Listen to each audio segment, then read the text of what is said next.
mais ala kulli aal tamit nguur gi tamit il est temps qu'il se mette au travail ndax nit ñi tamit liggéey lañ leen fee fale sànq keroog wax naa ko fi ni mënuñoo toog à chaque instant ñuy génnee ay révélation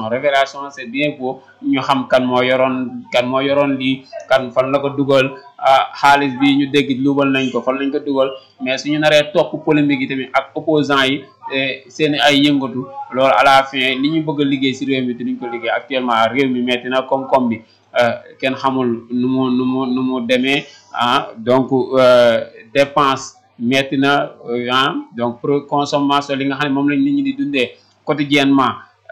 metti na lool ba tax na borom kër yi instant yi dañoo séngem kon ñu ñuy wax nguur gi rek à ce que ñu yenn ñi mun nañ ko liggéey gérer si suuf te ñu bàyyi li nga xam ne mooy yenn polémique yi parce que opposants yi ala kulli al seen rôle la ñuy def ku si mel ni ñoom Bougane Gueye Dany ku si mel ni ñoom yenn chroniqueurs yi wala yenn journalistes yi wala yenn activistes wala yenn sénégalais à chaque fois ñoom la ñuy bëgg a wax si réseaux sociaux yi kenn mun lañ ko tee wax waaw parce que à chaque fois ku si nekk la nga fa nga far rek nga mën a défendre la nga bëgg a critiquer rek ngay critiquer noo mën a def ne ba jaxase askanu Sénégal ba nit ñi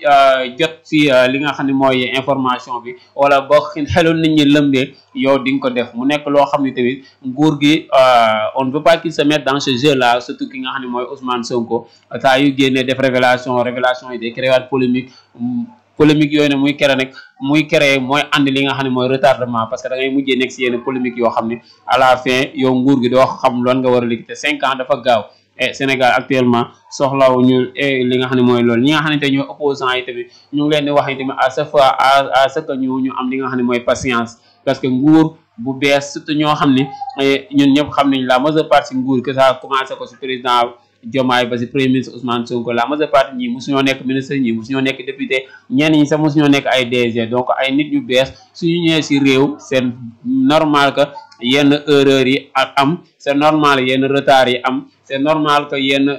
xaymay wala càmbar yi am parce que balaa suñu la tegee si dara ku bees balaa ngaa def dara foog nga xam bu baax lan moo fi nekk ak lan nga fi war a def Sénégal vision 2050 moom la Diomaye lancé foofu la ñu jëm ñu wax ni rek loolu moo nekkoon li nga xam ne moom lañ leen andil si wàllu info fii ci Actu Soir donc Actu Soir comme ni ñu ko waxee rek donc